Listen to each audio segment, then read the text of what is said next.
cared for the earth since the beginning of time. We are the stewards, the caretakers, the keepers of the land, air, and water. We are the indigenous people of the world, and we are using our traditional ways and science to protect Mother Earth.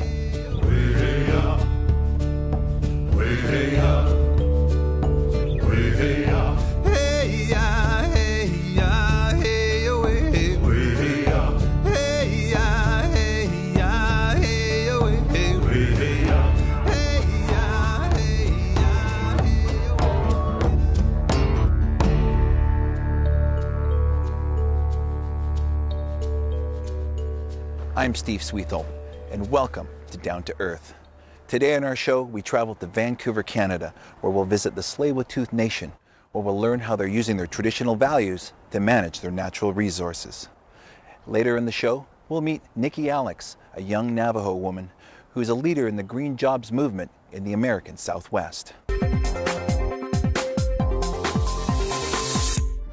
Tsleil-Waututh Nation's territory is located near Vancouver, Canada's third largest city.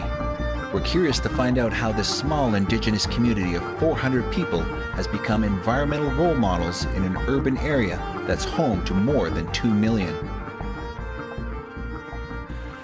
What does it feel like to know that when you were young, you could come down here, dig clams, swim in the water? My kids were the last ones, I'd say, that ever dug for clams or knew how to dig for clams.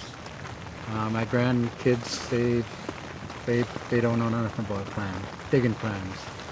So that's lost. The last time I ate clams off this beach was probably 1978, 79. In terms of the water and the lands, when I was a young kid, the tides were, 12 and a half, 13 feet high in the winter time. Now it's getting up to 16.5. So I mean, that's a lot of water to come up. There's a lot of erosion around on the inlet side. The Tsleil-Waututh village site in North Vancouver is adjacent to Burrard Inlet, one of the world's busiest seaports. Oil refineries, dockyards, and industrial sites share the shoreline with residential neighborhoods and parks. One of the programs that we're operating now is a marine stewardship program where the guys are going out and they're gathering data on the on the water, so that at some point we can come together with the province and Port Metro of Vancouver and talk about what's happening in the Burrard Inlet. There's been so much industrial pollution that, we need baseline data first before we can even think about doing anything. But 8 years ago, we thought it would be a good idea to create a stewardship council for the Indian River watershed, and we brought together stakeholders and talked about what it was we needed to do. We leave the chaos of the urban environment behind, and after a short boat ride, we arrive at the end of Indian Arm. For thousands of years, this nation have hunted and fished in this region. Nowadays, they carry out stream enhancement, salmon monitoring, and forestry programs. We all used to come together and talk about where it is that we wanted to go and how we were going to get there. Talking about how we wanted to own land in the Indian River, dreaming about how we put the Tsleil-Waututh face back on the land. Pretty soon we purchased 779 acres of fee simple title land in the Indian River. We created a bioregional atlas. We started getting into planning projects.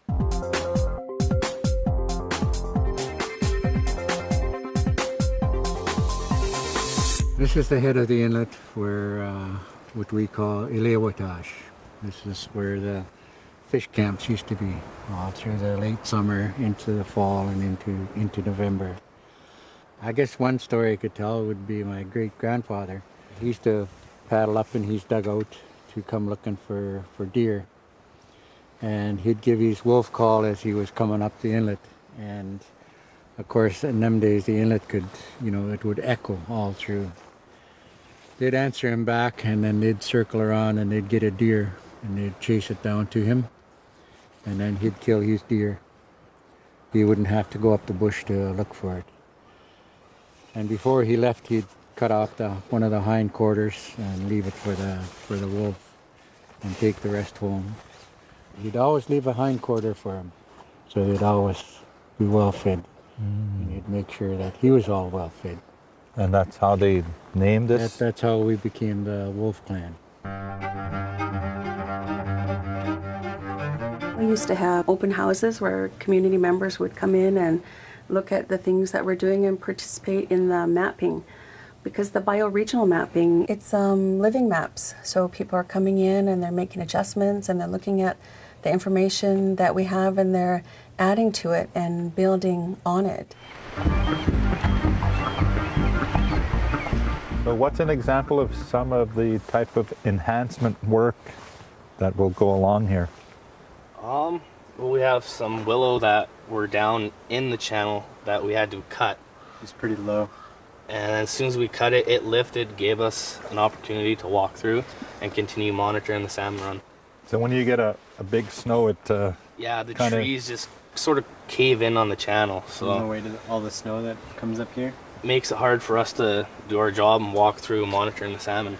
Exactly how do you go about counting? It's like a graph. You kind of look out in front of you and you count like a line of 10 fish. And then you can see the lines after that, so you count them in tens.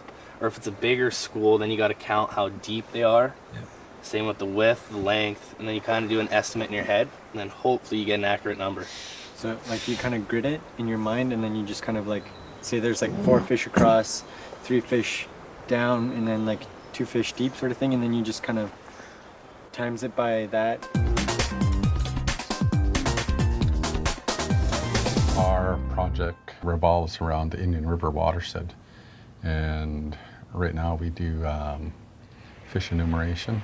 And what kind of planning will that allow you to do? It gives us an idea of how strong the runs are so that we could plan harvesting if harvesting is where we're going to go. So there must be a lot of bears along this stream. Yeah, well, as you can see, we've got this chum salmon torn out of the channel. Bears take mainly the important parts, the eggs from the belly, and they take nice meat and then they just walk away. A bear hair right there. What are the numbers on the springs compared to in the last 10 years? Has there been a variance? Since I've started working here, I've seen a lot more spring.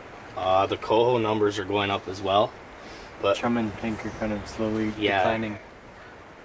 They're going down. We were doing egg takes out of this channel actually, and for other rivers down closer to Vancouver. Yep. So we had to put a stop to that so we can get our fish back.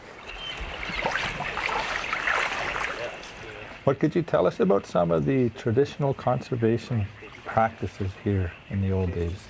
You harvested only what you needed, so you didn't exploit, the resource just because it was there. You only took what you need.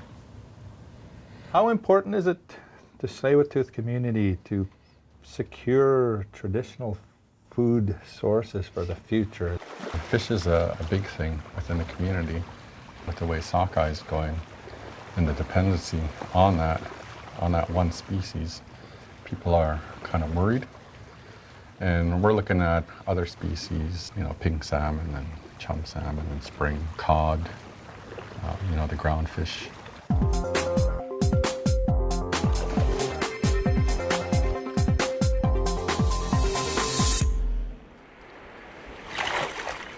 There you go.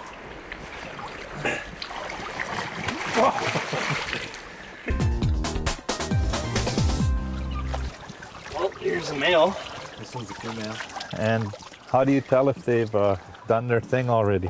She's got a real tight stomach, and if you push upwards, usually an egg will pop out. See, it's just water. So she's done. She's spawned. Okay. And then a male, usually test it, is already milked, so his spawn too. So he's in his last stages of life. Okay. And all the roe that we see here has been fertilized already then? Yeah, hopefully, we should let this guy go. He's getting kind of fighty.